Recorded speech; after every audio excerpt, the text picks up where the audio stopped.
السلام علیکم ورحمۃ اللہ وبرکاتہ۔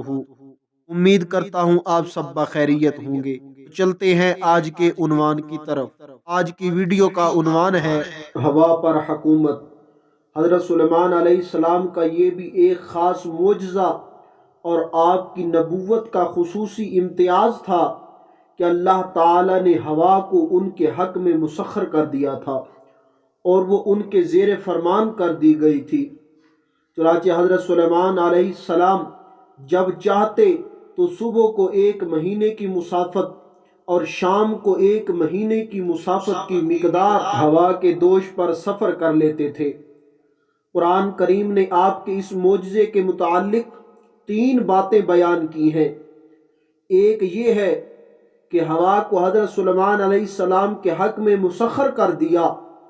دوسری یہ کہ ہوا ان کے حکم کے اس طرح تابع تھی کہ شدید و تیز و تند ہونے کے باوجود ان کے حکم سے نرم اور آہستہ روئی کی باعث راحت ہو جاتی تھی۔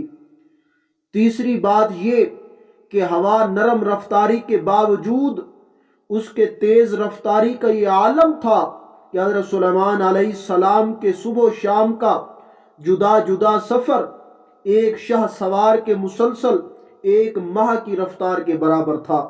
گویا حضرت سلیمان علیہ السلام کا تخت انجن اور مشین جیسے ظاہری اسباب سے بالا تر، صرف ان کے حکم سے ایک بہت تیز رفتار ہوائی جہاز سے بھی زیادہ تیز مگر سبک روئی کے ساتھ ہوا کے کاندھے پر اڑا چلا جاتا تھا۔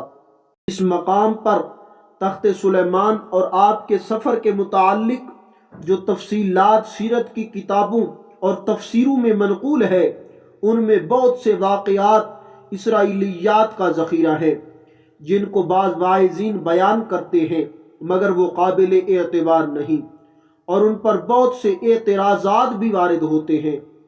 قرآن مجید نے تو صرف اس واقعہ کے متعلق صرف اس قدر بیان کیا ہے کہ ترجمہ اور سلیمان کے لیے تیز ہوا مسخر کر دی کہ اس کے حکم سے چلتی اس زمین کی طرف جس میں ہم نے برکت دی تھی اور ہم کو ہر چیز معلوم ہے۔